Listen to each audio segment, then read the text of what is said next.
গণভোট নিয়ে ভোটারদের মাঝে বিভিন্ন প্রশ্ন তৈরি হয়েছে। এই প্রশ্নগুলোকে আমরা উত্তরের আঙ্গিকে দেওয়ার জন্য নির্বাচনী সংসদ সদস্য প্রার্থীরা তাদের নিজস্ব প্রতীকের ভোটে প্রচারণা নিয়ে ব্যস্ত থাকায় হ্যাঁ না ভোটের বিষয়ে সাধারণ ভোটাররা সঠিক দিক নির্দেশনা পাচ্ছে না।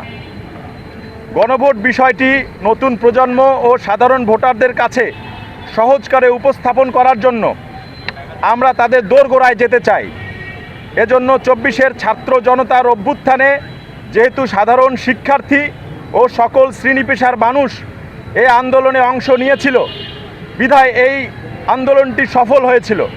তাই গণভোট সকলের অংশগ্রহণ ও সহযোগিতার জন্য আমরা বিভিন্ন পদক্ষেপ গ্রহণ করেছি।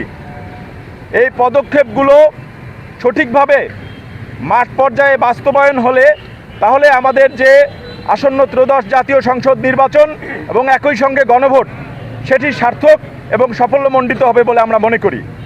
আমরা যে পদক্ষেপগুলো নিয়েছি সে পদক্ষেপগুলোর মধ্যে ২৪-এর ছাত্র জনতার অভ্যুত্থানের পরে এই ৩৬ জুলাই চত্বরে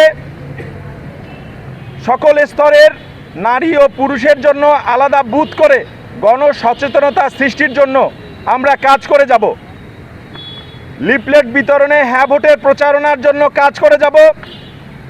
যেহেতু ২৪-এর ছাত্র জনতার অভ্যুত্থানে সাধারণ শিক্ষার্থীরা এই আন্দোলনের তাদের সম্পৃক্ততা বড় পরিসরে ছিল বিধায় আমরা মনে করি যে দলমতের ঊর্ধ্বে গিয়ে বিভিন্ন শিক্ষা প্রতিষ্ঠানের মধ্যে বিশেষ করে বিভিন্ন কলেজ, বিশ্ববিদ্যালয় এবং মাদ্রাসাগুলো শিক্ষার্থীদের মাঝখানে আমরা হ্যাঁ ভোটের প্রচারণার জন্য অ্যাম্বাসেডর নিয়োগ করতে যাচ্ছি এবং বিভিন্ন ব্যানার এবং ফেস্টুনের মাধ্যমে আমরা হ্যাঁ ভোটের প্রচারণায় এই প্রচারণাটিকে আরও সুষমমণ্ডিত এবং সর্বোপরি ছড়িয়ে দেওয়ার জন্য কাজ করব।